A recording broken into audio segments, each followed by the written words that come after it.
Hello, this is Andre's Adventures, and today we are in Cambridge.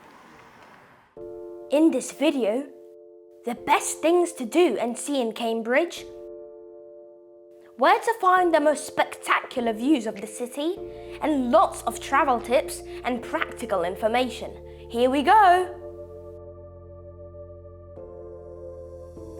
The centre of Cambridge is very busy and there's no parking here, so you can either come by train and bus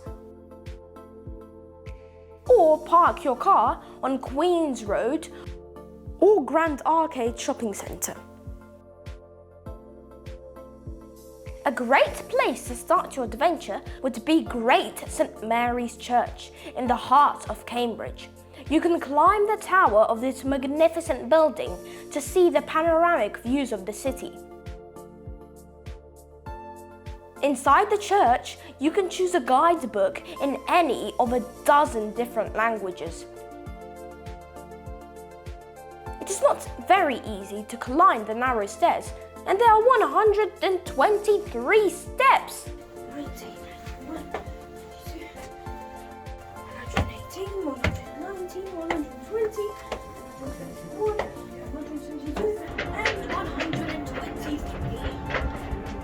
But the views you will see are definitely worth it.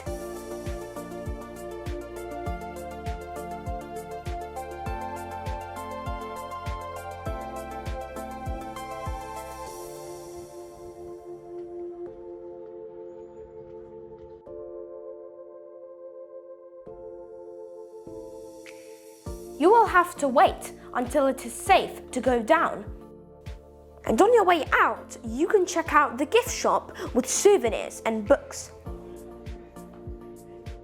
Then head to the market square that you just saw from above with lots of colourful tents and grab some ice cream or enjoy a nice lunch in one of many restaurants and cafes. Or you can just go ahead and continue sightseeing. One of the must-see things in Cambridge is CORPUS clock. Its face is plated in 24-karat gold. It has no hands or numbers and shows the time by opening slits in the clock face, backlit with blue LEDs.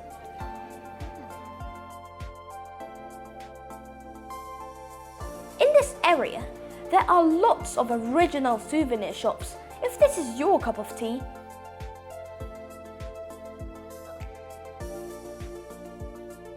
You can also visit some of the notable colleges in Cambridge if they are open.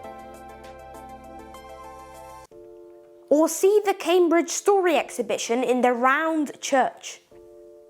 To discover the Christian story of the city. But the best way to explore Cambridge might be taking a punting tour. There are many companies offering this service, and you can choose a private tour, a shared tour, or, if you are brave, a self-hire punt.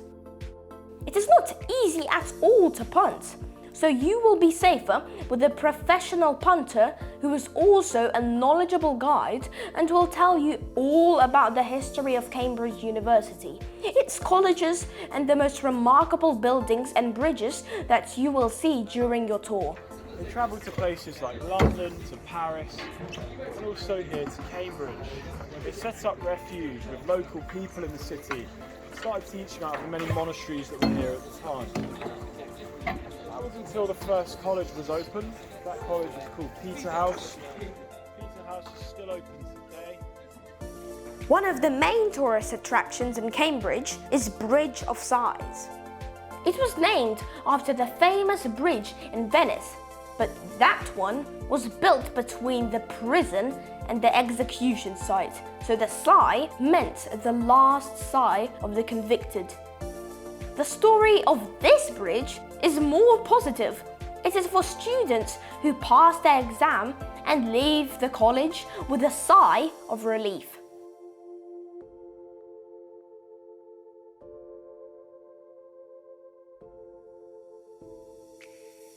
Another famous building you will see is WREN Library that houses the book collection of about 75,000 books, including Shakespeare's plays, Lord Byron's poems, Charles Darwin's journals, and all the stories and illustrations of Winnie the Pooh. One of the most magnificent buildings in Cambridge is King's College Chapel, the second largest chapel in the world after Sistine Chapel in Vatican. This is accommodation for King's College students. It's meant to be some of the nicest accommodation a student can get in Cambridge. As you can see, it's got lovely gardens, but also the rooms inside the building are incredibly large. Here, many famous people lived, including Alan Turing, who invented the computer science.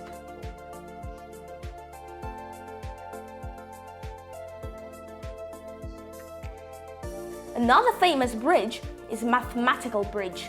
A popular myth is that it was built by Isaac Newton with no nuts and bolts. But in reality, the bridge was designed by William Etheridge and built by James Essex in 1749, 22 years after Isaac Newton's death.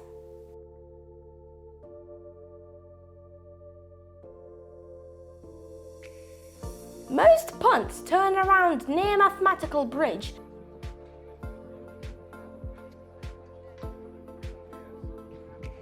And on your way back, you can enjoy the stunning views once again and see CLARE Bridge, the oldest one on the River Cam.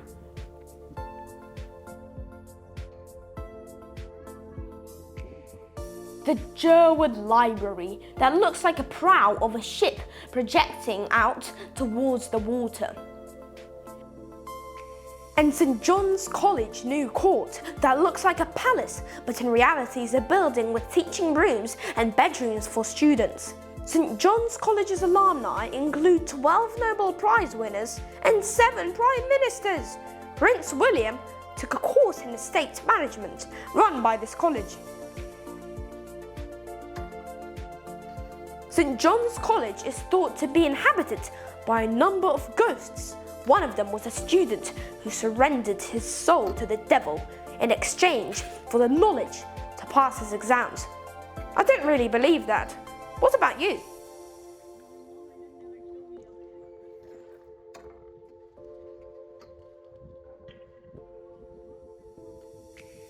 The punting tour lasts 45 to 50 minutes, and it is the experience you will remember for the rest of your life.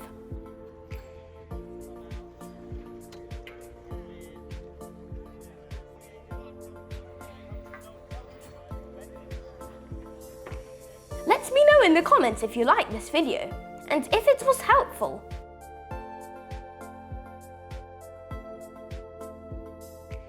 Subscribe to my channel for more UK adventures.